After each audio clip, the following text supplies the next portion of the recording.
So you've gathered your clothes and all kinds of sewing tools. Wait, what? Not that tool. But now what? On this video, I'm going to show you how to get the most out of your clothing to prepare for memory quilts, cushions and bears. So I'm going to show you a few different items and how we're going to prep them in order to make them ready for our making. The first item of clothing I'm going to show you is this t-shirt. And with t-shirts, any jersey fabrics, basically anything that's stretchy, we want to stabilise the back. So we want to just add some interfacing to the back of our clothing so that when we come to stitch it, it's not going to pull and stretch and kind of go a bit strange, especially if you're using different fabrics as well. So the first thing you want to do is you want to cut up your seams. And I've actually done that with this t-shirt. So you want to cut up the side seams. Like so. I've just cut along there and up the sleeve as well. And I've done exactly the same on the other side. This then gives you a nice big flat piece of fabric so that you can really see which bits you want to utilise. Now, of course, with this, the main thing is going to be this print on the front, and this is going to be turned into a memory cushion rather than a quilt. So what I'm going to do is I'm going to measure out my interfacing for the size that I need for the panel, and then I'm going to also measure out and cut my t-shirt so that it's the same, and then I'm going to iron the interfacing to the back of the t-shirt. But it's really important that you make sure that you don't stretch the jersey as you're doing this. The other way as well, of course, you could always cut your interfacing first, iron it onto the back of your t-shirt in the right place of the panel, and then cut it out together as one is another option. And you just want to note when you're looking for how you want to utilise each piece, for if there's any kind of designs that go into the shoulders, you're going to find that definitely with the smaller pieces of clothing, and I'll go into that in a minute. For this, you can get away with cutting it so that it's just shy of the shoulder seams. We don't really want those shoulder seams on this one because it's a plain fabric, there's not any detail. Now, if you had some nice detail going on here, then you might want to incorporate that, so you'd want to put that into your design as well. Now, the other thing to note as well is that when you are pressing and you've got a graphic like this or a print, you definitely want to use something like this Teflon sheet or some baking paper just to protect your iron and protect the print so that the print doesn't hurt your ironing or indeed your ironing board as well. Now, moving on to something that's a bit more complex, we have to think a little bit harder about how we're going to do this. Now, this is going to be made into a memory cushion as well, just like the t-shirt, but of course it could be used for a quilt. And we want to actually keep in that really nice neckline. There's lots of detail in there, and there's all these details here, there's shoulder details, there's lots going on. And also on the back, or sorry, on the bottom as well, there's this quite nice detail that I'm going to add in too. So we want to think about all those things when we're cutting it up, that we don't cut it in the wrong place. So the first thing again is to cut up these side seams. So once again, I've done that. I've cut right the way up that side seam and up that arm, that sleeve as well.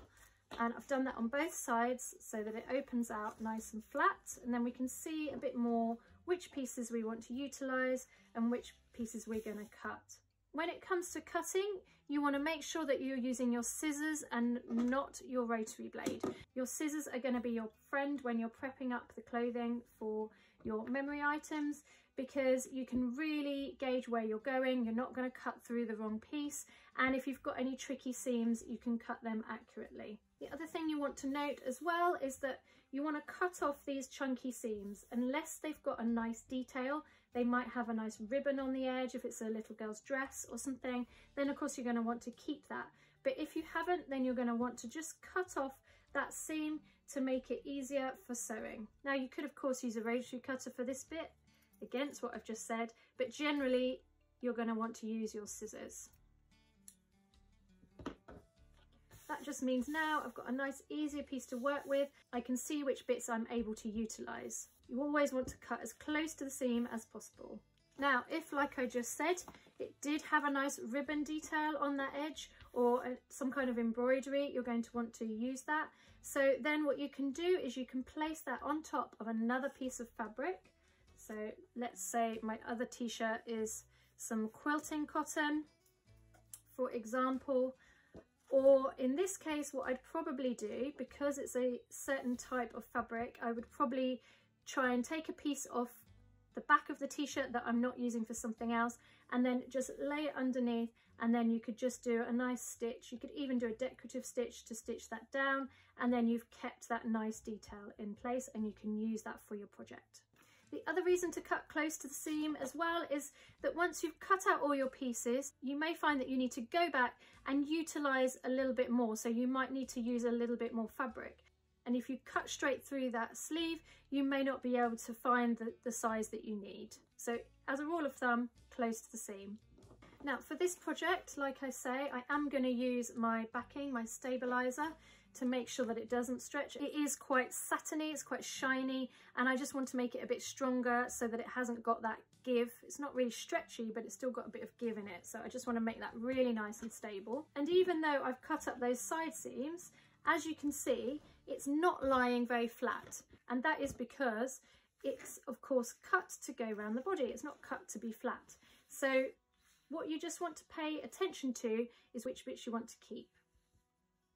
Because I know that I need this panel to be 21, and that goes just beyond the sleeves, but that's actually fine. I'm going to make sure that that's incorporated, and I'm going to keep some of those details in. So I want to be careful that I don't cut up that sleeve hole, that armhole. Because I want to use that neckline on the front piece, I'm going to make sure that I don't cut into it for the back piece. So these are just all different things that you need to think about. If you are making a quilt and your pieces are smaller, you're not going to have so much of an issue as this. But if you're making a quilt with big panel pieces, it's just all things to think about.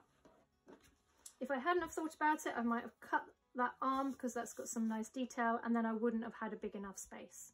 You just need to make sure that the piece that you're wanting to cut out is nice and flat and that there's no wrinkles, so that it's going to be to the right size that you need. So when it comes to thinking about clothing for your next project, you also want to put them in colour blocks as well, just to make it easier for when you're designing, especially if you're going to do the quilt like I've shown in one of my tutorials. So you just want to put them into like colours. So we've got obviously pinks. I've got the three colours, I've got my greys and pinks, blacks, and then I've got my brights as well. So that's going to make it a lot easier when it comes to designing the layout of my project. Now if you're using children's clothing like this little top, it's got a beautiful print and it's got these lovely details with the buttons and the smocking, and it's got this lovely detail on the sleeve. Now if I'm wanting to make this into a quilt like the quilt that I made out of children's clothes, you can find all the links in the description. Then I'm going to want to make sure that I'm keeping those intact. So once again, we cut up the side seams. We know that we're not going to be using those. And depending on the type of quilt that you're going to make, you just want to think about where your pieces are going to fit.